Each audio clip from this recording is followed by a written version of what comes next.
So I think we'll start with some just quick intros. I'll let Nina introduce herself first. I will have Nina introduce herself first, and then I'll talk, and then we'll go through some of the Uvalde report we wrote around the threat assessment. I'll explain that a little bit more as well, and we'll go from there. So Nina, I'll put you on center stage.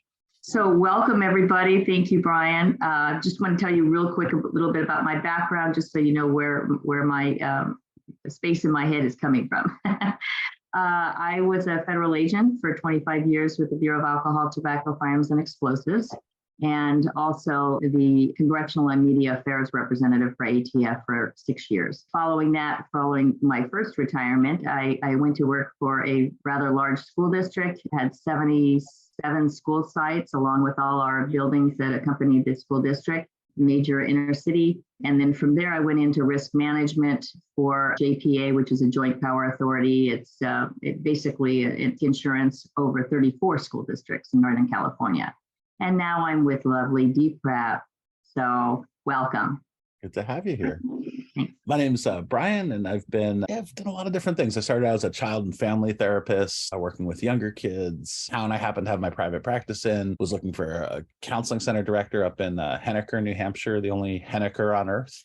So I started doing that. And that was right when my threat stuff started, because what I found was they didn't have capacity back. This was probably late 90s, early 2000s, to do these things. So I was interested in these questions of how do we take a college student in this case, who made a threat, and make some informed decisions about this. And right at that point, I saw this difference between what I would do for like an admission. In California, it's a 5150. In Florida, it's the Baker Act. In Massachusetts, we call it a Section 12 or a pink slip, because they're on pink paper. And these are those involuntary commitments that we proceed with. And sometimes they're police, sometimes it's clinicians, it's different all around the country. And what I noticed was the putting someone in the hospital or proceeding with an inpatient admission was a very different set of questions and concerns than we might for someone who was potentially planning some kind of an attack. That danger to self and others for most therapists really falls into an imminency and an immediacy. And we weren't, I think, as a group, asking really great questions about fixation and focus and action and time imperative and lethality and actionability and threat. So it was really this blending, the peanut butter and chocolate Reese's Pieces style, that came together with, Nina and I and Jeff around law enforcement and psychology, looking at this question of threat assessments and violence risk assessments. So that's just a little bit about me and where I've been. Yeah, so I think that's kind of where we'll start. So one of the things I wanted to mention, so this is a good program to see in parallel with the other program we just did on this last month. This program was understanding Uvalde from as the risk behaviors occurred, and if there was a triage done there, our system's called Pathways, and we did a scoring that showed what that would look like prior to the attack.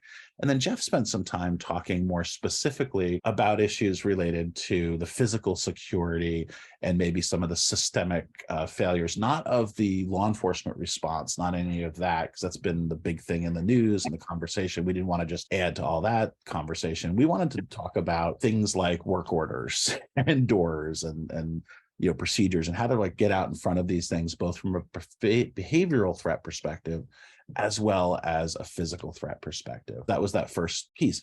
The hypothetical here, and I've done this once before when I was at NABITA, we did this with the shooting Tucson, where we did a simulated risk report. That time it was on the CIVRA related to Jared Loughner and the attack that occurred there. And essentially it was an assessment prior to the attack. We simulated the ideas of what if someone had most of the information that was shared publicly before the attack, and they did get in front of someone to do a threat assessment.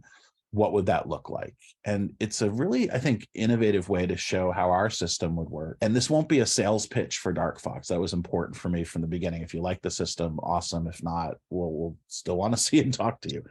What I wanted to show you was something that I think Nina and I and Jeff, over the years, when we're asked by clients, hey, we have this person and we're concerned about them, I wanted to show you what and how we might approach a threat assessment report. And this is just the way I personally might do it. If you would do that differently, that's going to be the conversation. I want to hear that from you. I really want to talk about those kind of things. Because Nina, I'd imagine from the ATF's perspective, if they were doing a threat profile or writing it, let's say an AAR on a particular case, there's a whole different set of optics and concerns that they would put into place compared to someone maybe from a psychological background or a behavioral threat assessment approach might attack that problem. Is that fair? Yes, yes. So this is the beauty of having people with different backgrounds is we come to the to looking at things with a different lens, each of us, right? And also each of you. I mean, every time we conduct a presentation or hold a training, we learn so much more just because of the interactions that we have with people across the country. I mean, you may have something that we had never heard of because it didn't hit the news or because you thwarted a threat, which happens quite a bit, right? But those are really important lessons for us to share with each other because that really makes a difference in how we prevent some of these incidents from happening. From here, if you go to our DarkFox site, you go to DarkfoxDen, that'll bring you here. And then right here on today's program, you'll see the simulated Uvalde report. Keeping with the history of everyone has ever done threat assessment before, wouldn't it be nice if you finished your report and then you were able to begin the 90-day careful copy edit and review process? Like, do y'all get that? Wouldn't that be lovely where you were done with it? You're like, I feel good about this. I feel like we've assessed the threat and the report's done. Now let it percolate a bit. We're gonna it's around lunchtime, so I'm thinking about like a nice sauce. We're gonna like boil it down and make a nice deglaze. Never happens, right? Because the client's like, hey, will you please tell us what to do? So this is my little bit of an explanation of please be gracious if you see spelling errors or any misses here. We've looked at it, but Nina can attest I've been cranking on this to the last minute. So what I wrote here in the beginning, I think is a nice, sort of useful overview of what we're talking about. This is a system that we like. There's other systems out there. And I think in this case, it's less important to me to have the system, and it's more important to have a system that you like and at least contain some of these ideas. So I've said that a few times, just want to make sure I'm really clear about that. And the whole point here is really demonstrating how we might approach this with a client. And it's challenging, right? Because you can't be like, well, I have 3 cases right now I'm working. I can't put them up on the screen and be like, well, this client is looking at this. So we have to fall into some type of hypothetical. So what we have here are really 6 steps that I go through. And the first is taking all of the information that's given to us. And this is an interesting thing. If you look at the past report we did on the previous training, this is kind of cool because you will see it's organized as like a handout. It's organized a little bit more chronologically. I can pull this up real quickly for you. So if you look at the last program we did and pull that up, you can see this is what we presented to you the last time we met. Very pretty, right? Like early childhood, elementary school, high school, young adulthood, preparing for the shooting. So it was, very chronological. As I tackled this, the way I would tackle any case, the question then became, okay, now I'm going to write this report. How do I approach this? How do I take all the information on this list and organize it essentially in a way that's going to help me write the report more effectively? Nina, I describe this very similar to how I might write a term paper and like sort of building your endnotes and your reference section. It's really finding a way to translate the facts and the quotes and the good stuff into the narrative and the risk and the protective factors that you want to get into. I don't know if you have a similar system or if that kind of tracks with your experience too, because you must have had certainly a number of cases where the facts like could fill buckets of information. And how do you take them from those piles of information into something that's like actionable and useful, even to talk to the press about? Like, how do you move in that space? Right. And I think a lot of it is just, in the beginning, some people kind of get overwhelmed by the writing part of it. But if you just make the language simple, you can even use bullets. And so that you have these key factors that you can go into and you can expand upon them later, but just basically almost having an outline, if you will, of things that you are going to be addressing throughout, your report so that when you come up with a final report, you're not missing anything. You're saying, okay, this was the bullet point. Now I'm going to expand on it. This is another bullet point. I'm going to expand on it. Yeah, I like that. Again, I'm kind of hungry, so I'm going to keep with the cooking analogies. Like if I'm making a gumbo, I get a rotisserie chicken, I boil it down, I take all the meat off first that I can get to easily. But, then when you make a nice little roux, maybe a little andouille sausage in there, kind of grilling it all up, everything's great. and I, add it to the roux, build it together. Maybe some of the Holy Trinity ends up in there with my celery, my green pepper, and my onions, and it's delicious, right? So then things might change. I might have someone who has 5 people show up that I didn't expect, right? So then I might be adding a little more chicken broth, or I might add some more chicken, or we might freeze some of it or use it. I might even take some of my roux that's kind of time consuming to make, freeze that in like an ice cube tray. This is like, threat assessment advice and cooking advice from Brian and Nina. We might be in this spot where then I could have an easier way to throw that roux out of the ice cube tray. So I like the idea of this report being like the home base. And then from there, if you need to say, do a press conference, or if you need to answer some critical questions about interventions, all of it's there for you to kind of pull out and use as you need. Nina, I know the first time we met, Nina showed up with like a really well balanced chorizo burrito for me. And I know she's a cooker as well. So is there a cooking analogy here that you might use too, or is that kind of on point? No, I'm just really smiling because anytime I did national media, I use different analogies for things depending on where I was and what the situation was. But it's interesting because you can visualize what he's saying, right? You can think about all these things and factors that will change what your original recipe was, that will come into play. And I think that as you go further in the threat assessment process, it's going to be so important that you have these notes that you can go back to, because, it can be daunting when you have a case that becomes very complicated. I know he's making me hungry too, James. It can be daunting because you don't want to miss things, right? You don't want to miss that one important ingredient like salt. I didn't realize when I was younger how important salt is in a recipe, but right. Try not using salt in cookies and see how they turn out, right? So It's the same analogy where don't forget that you need these essential elements to make that final product the best you can. Yeah. And I'll share too, we had some conversations last night where I sent over like a draft while I was working at it, because I really felt like I needed to be able to look at this a little more closely before we taught, just out of respect for her. I had, the way I do it is I take the last threat report I wrote and I usually start there and then I kind of reorganize information, and it wasn't complete. And when I sent it to her, she was like, this seems like it's from another case. And I'm like, absolutely, like you caught that well.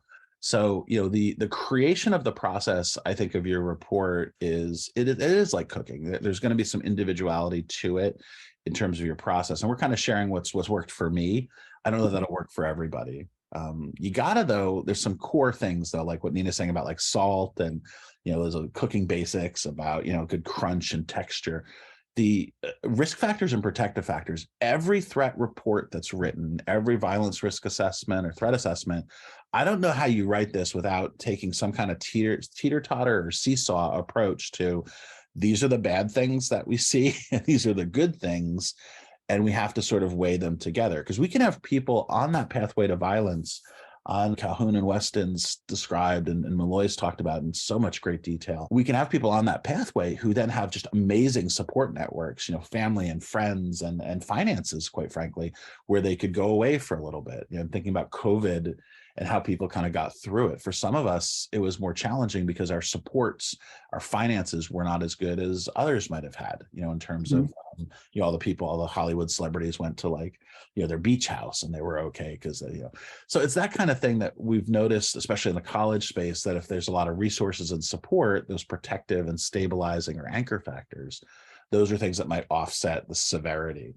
And this is a case in Uvalde. One of the facts that I picked up, 85% of the community is in some poverty situation. So to ignore that idea that this is going to be a very different school district than perhaps the one that you're connected to or have experienced, that's a really startling number. I've watched other reports be highlighting that for like 25% of folks in the community in a marginalized or disenfranchised or not socially economically rich and diverse population. So to be at like 85% was surprising.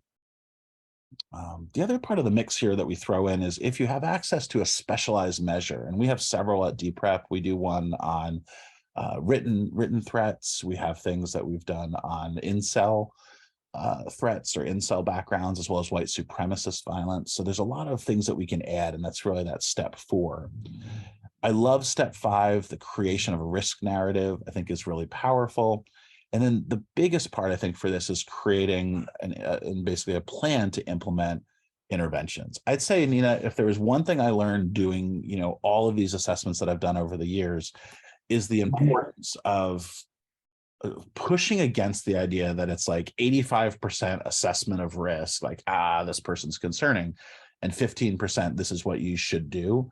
And I'll tell you, over the years, I almost want to flip-flop that number, because I've yet to see the threat assessment where people were completely oblivious to the idea that the person's a concern. They're usually like, that's why they're calling us. They're like, I'm really worried about this kid. The issue then becomes, on the back end, what do we do? And that kind of advice, I think, especially for therapists and the counseling folks, we're really good at that, social working, giving those kind of advice pieces in terms of interventions. Yeah, and I think it's really important that people understand that things can happen anywhere. I mean, it doesn't matter whether you're socially, socially, economically diverse area versus someplace that's not. It can happen everywhere in every community, and that's why that old saying that we always hear, "I never thought it would happen here," happens, right? And so part of this also is we're looking at the documentation of what interventions take place. This is going to be so critical in the event things go in a direction we didn't anticipate, right? That it actually happens. And we can't prevent everything, just so you know. I mean, we can do everything we can, have all the interventions, but there are going to be times where the person still goes out and, commits this heinous act. And we need to go and make sure that we're addressing things consistently as well. So when you do these interventions and when you document these interventions, you can show your consistency in how you address threats. That's going to be very important later as well. Yeah, and talk about having my 6 on that, Nina. Like, yes, thank you for clarifying, because you've saved me from like 10 different emails where people are like, Brian kind of implied that like marginalized or disenfranchised or socioeconomically challenged communities are like prone to these kind of attacks. So thank you. Where I was headed, and I think many of you got it, but just to underline this, the interventions, the kind of supports and the protective things that we have that we know help these issues are not as present in those spaces. So that's super important when we get to that part. But yes, absolutely. There's no single profile for an attacker. This can happen anywhere. Very, solid points.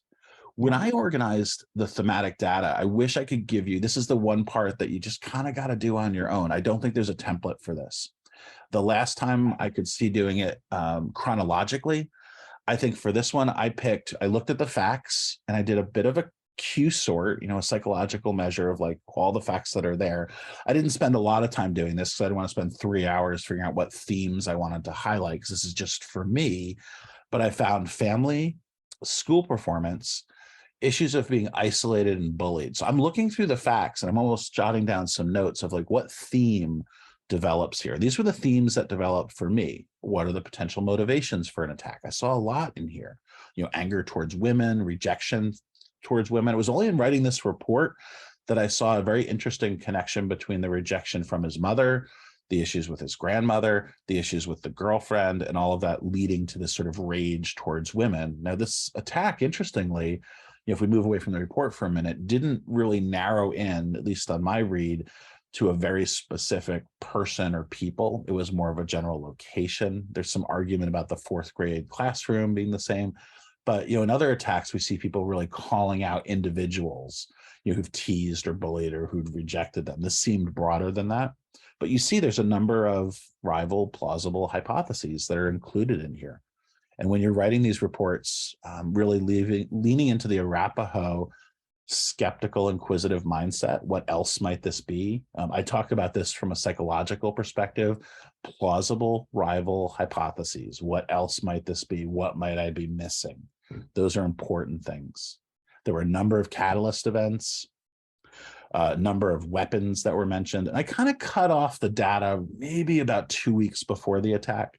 So I really tried to focus the report in on that. Might have been where we got the reports. Fantasy, rehearsal behaviors, lots of threats, some questionable behaviors around mental illness, suicidal thoughts. So those are the categories that I threw out there. And then from there, I have this list that I go off of risk factors. And this is the first case that I had that every single risk factor spiked.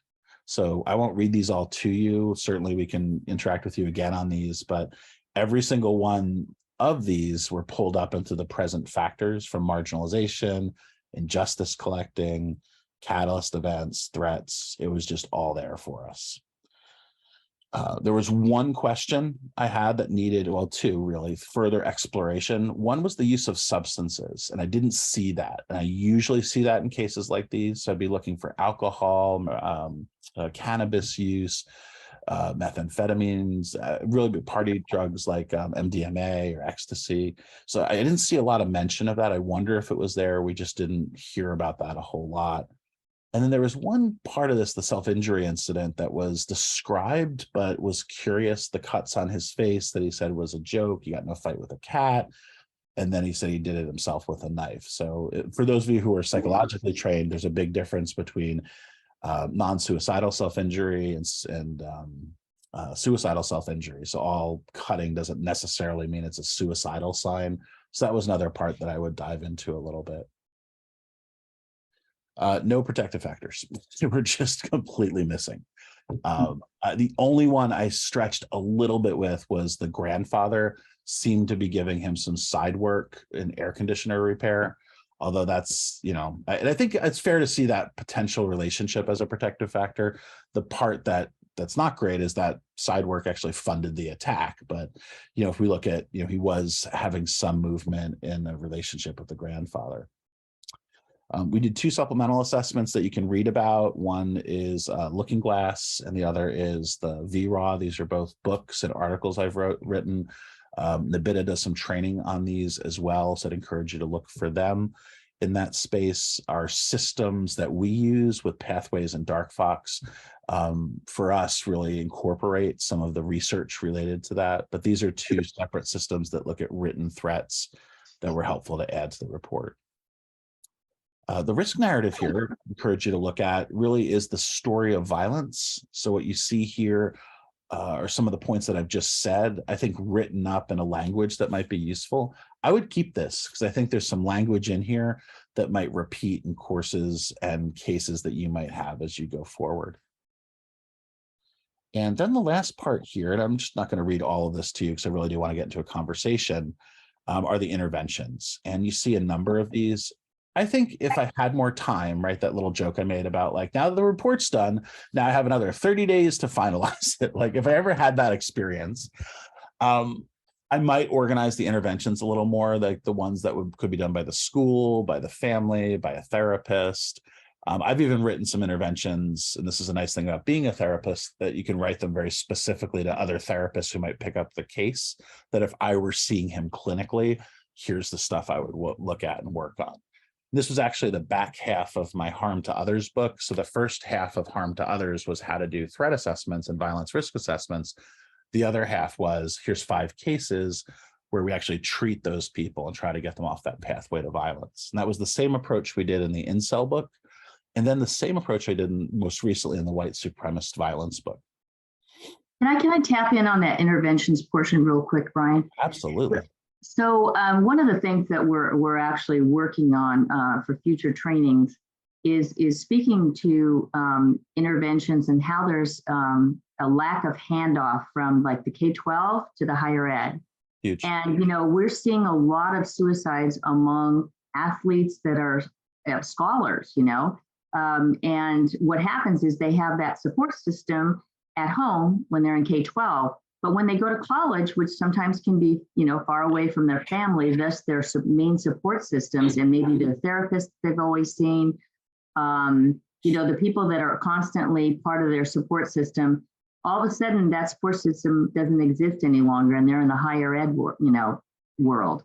And so we're looking at creating some conversations and trainings about how that handoff, the lack of the handoff occurs, and how we can improve that handoff and just some thoughts. And I'll give you a perfect example. There was a case that we had at ATAP. It's the Association of Threat Assessment Professionals, and I'm sure many of you belong to ATAP. But a good example of this was a superintendent of a district, and his son's best friend was having some issues with the suicidality and some mental health issues, and he had a lot of support and was able to go all the way through high school, go to college. And the first handoff worked really well, where they were able to hand off the interventions that had taken place and treatment plans. But then there was a second move, and the handoff didn't occur. And that's when some things started happening. So just looking at, how these interventions are going to be an important play in future information and how we can, make things better, which is always what we want to do. Yeah, absolutely. And I just dropped ATAP into the chat. If you're not a member connected to them, great organization, really growing and doing a lot of good work. I'll also put NBITA in there, and I mentioned them a few times, so you can put that link in there too for you. Interested in some of their trainings as well. And Nina, we had, when you were talking about those interventions, and then we'll kind of drop out of record mode and kind of get into a conversation with y'all. One of the things that I found, and this is, I like doing these things, I'll just be direct with you about it. So it's nice when you're part of this company, you get to decide what you invest time and energy into.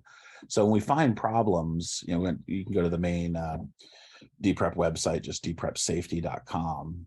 And one of the things that you can find here under resources are our recommended readings. So if you click that, you'll see this nice organization of a lot of good things. And we've put things that we've found, some great after action reports, just as a central repository of information. And these can be found on other sites. I have like a internal competition thing in my mind to like put everything possible in our site. So when we do these, we really get into keeping them updated and tight. But in our bit and care development, there's a document called the referral checklist. So what Nina was saying, just what I'd love to kind of highlight here a little bit, is the importance of having a plan and then having it like a fidelity, like the plan actually being put into action. I often joke with clients that if you were a betting person, as the plan is being shared with your client or the person who you're concerned with, how much money would you put on the table betting that they would do the plan? And if the answer is $0, that means it's a bad plan. So we have to come up with something that has that stakeholder buy-in. And there's some things that get in the way of that. And what we came up with this, we noticed in a lot of our writing, we were writing, suggestions and doing these programs on creating referrals that were useful for folks. So what we have here was looking at how do we create accessible services that have flexible hours, looking at questions of affordability, like they would do the plan. However, would they follow through, and what are the barriers to that? Was there a proximity issue? Did we provide online options? Is there a cultural competency with the providers? Do the people who work at the place that we're referring them to have resemblance to the person that we're referring them to? Is there truly that diversity? So I find this is a really nice audit checklist to use and to have access to. And I'll just drop the direct link into there if that's helpful for you. But yeah, Nina, it's so important not only to have the plan, but to ask yourself, is that plan going to be helpful? Oh, Bethany was already on top of that. So right, she's great. So one of the things too is when you're looking at your interventions that you're using, it's also useful in the future if let's say you move on, you go to another university, you go someplace else. We need to know what interventions were positive, what interventions didn't work very well with this person, because that's really what we want to come back to. If they have someone that's their safe space, that somebody that's a part of the faculty, and maybe that faculty member has moved on, we need to look at that and say, okay, now that person doesn't have that resource that was working really well, right?